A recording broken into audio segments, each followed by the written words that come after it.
अस्सलाम वालेकुम नाज़रीन, मैं हूं आसिफ जट। आपको याद होगा बचपन में स्कूल के, कॉलेजेस के, यूनिवर्सिटीज के भी ट्रिप जाते थे और उन ट्रिप्स पे जाने के लिए हम बेहद खुश होते थे। एक ऐसा ट्रिप इंडिया में गया कि जिसमें उन्होंने स्कूल के बच्चों को ओल्ड एज होम का विजिट करवाना था और बताना था कि देखें बुजुर्ग जो हैं वो ओल्ड एज होम्स में कैसे जिंदगी गुजारते हैं। बच्चियां बड़ी खुश थी, स्कूल की बच्चियां थी। ट्रिप गया, ओल्ड एज होम में जैसे ही पहुंचे, सबक असातिज़ा क्या सिखाते, हाल वहां की इंतजामिया क्या बताती, कुदरत ने सबक सिखा दिया। एक बच्ची ने वहां पे बुजुर्ग औरतों को देखा और उसने देखा कि एक औरत कोने में बैठी है और खामोश है। जब वो उस औरत के पास पहुंची तो वो उसकी सगी दादी थी। अपनी दादी से, ग्रैंड मदर से ओल्ड एज होम में उसकी मुलाकात हो। अब ज़ारो कतार दादी ने भी रोना शुरू कर दिया, पोती ने भी रोना शुरू कर दिया, एक दूसरे को गले से लगा दिया। असातिज़ा जो है वो भी अश्कबार हो गए, इंतजामिया जो है वो भी रोने लगे।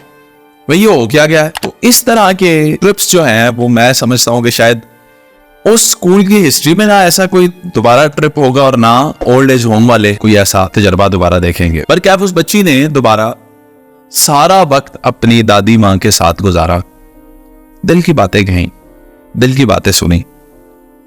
पर सोच ये आती है, अगर वो बच्ची अपनी दादी से इतना ही प्यार करती थी और बच्चे इतना ही खुश थे तो दादी ओल्ड एज होम में कर क्या रही थी? ये जो लवाए फिक्रिया है कि बूढ़े माँ बाप जो हैं उनको ओल्ड एज होम में या किसी के रहमो करम पे छोड़ देना, ये बड़ी अजीबोगरीब बात है। आदम बर्दाश्त वजह हो सकती है जी कि अब आप बड़े हो गए हैं, अब आप मसरूफ हो गए हैं, आपके बाल बच्चे हो गए हैं, अब आपको माँ बाप जो हैं वो समझ नहीं आते, उनकी बातें समझ नहीं आती, बर्दाश्त नहीं होती, चाहे जैसे भी हो, चाहे जो भी हो। वालदैन, मेरे कहने से कोई वालदैन को घर में बुला नहीं लेगा, लेकिन यकीन जानिएगा अगर आपको ये लगता है ना कि मुश्किल है, हर शख्स इस मुश्किल में पड़ा है एक दफा। जिसने इस मुश्किल को बर्दाश्त किया, अल्लाह ने उसको दुनिया में और आखिरत में इज्जतों से नवाजा, मालो दौलत से नवाजा।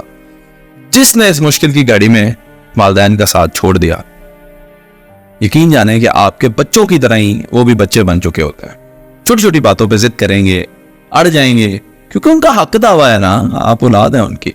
आपसे नहीं करेंगे तो किससे करेंगे? लेकिन हो सकता है आप कम और आपकी बीवी ज्यादा उनसे चिढ़ जाती हो और घर में इस एनवायरनमेंट को बाज़ औक़ात मर्द जो हैं वो पसंद नहीं करते और कोई एक्सट्रीम फैसला ले जाते हैं।